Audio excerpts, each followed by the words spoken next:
Hello everyone! In this video, I'm going to quickly walk you through the instructions for your assignment over Angela's Ashes. So Angela's Ashes is actually a full book-length memoir by Frank McCourt. A memoir is different from an autobiography because an autobiography is often by some famous person, someone who's accomplished a lot of things, maybe a former president or a celebrity. A memoir is different because it's the life of an ordinary person and these moments that are important to them.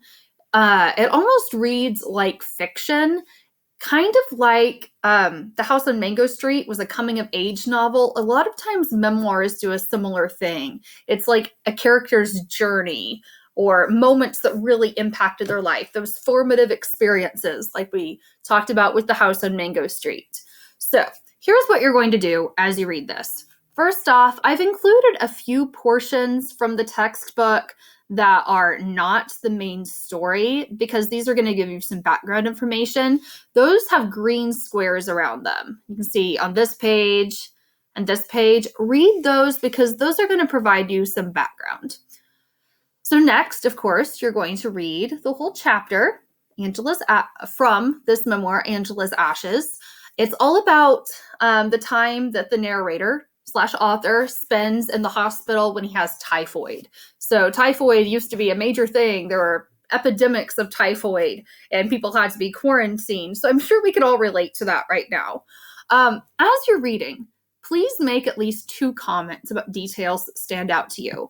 So we're not in class. We can't share comments and have conversations. So I do want you to think about your ideas about the story as you are reading.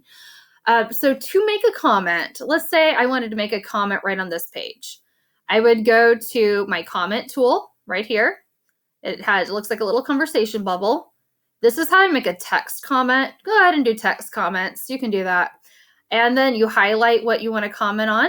Oops, that highlighted too much. I just want a little bit. And your little bubble comes up over here and it's going to actually automatically save. Super handy. To get rid of it, just click the X. So do that as you're reading, at least 2 comments. Then you're going to answer the questions. So part A, you have a chart. You're going to fill out where the character lives, what his religion is, and what his family problems are.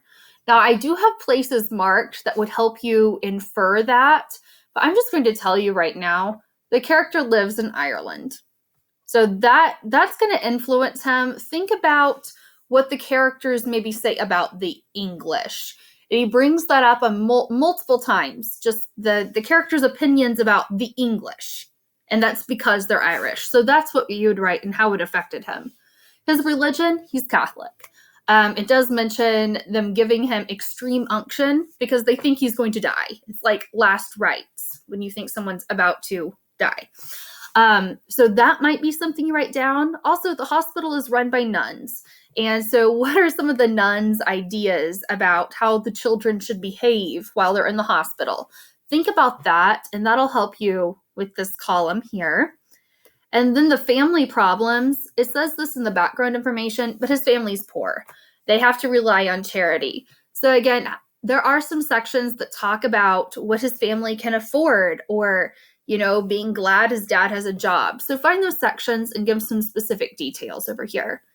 To answer these questions in the boxes, you're going to have to make a box in the box. So over here in your toolbar, go to text box. You'll just click inside this. You can type your answer. And you can make it the same size as that box so it doesn't go beyond the boundaries. And then you would just make another one in this box. You can change the font size if you're afraid of going beyond, if you have a really long answer. But I don't particularly think that's going to happen. And then your last questions are multiple choice. You can either circle those by going to ellipse, circling, or you can go up to markup, highlight, and just highlight your correct answer.